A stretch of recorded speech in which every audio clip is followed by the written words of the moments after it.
If you are wondering if there is app lock feature available on Motorola Edge 6 Diffusion, then the answer is yes. We can easily find an app lock. As you can see, if I try to open WhatsApp, I have to enter a password. If you want to set up a password for apps, we need to go to settings. Then over here, scroll down until you find apps. And then in the apps settings, you should be able to find app lock. If you go here for the first time, you will need to set up the password.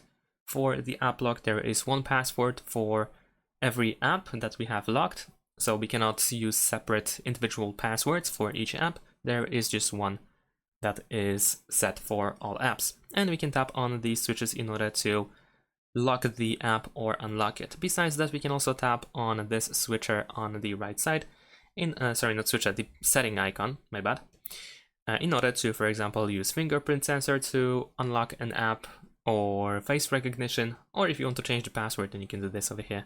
And that's it. Thanks for watching, leave a like and subscribe to my channel, and see you in my next videos. Bye!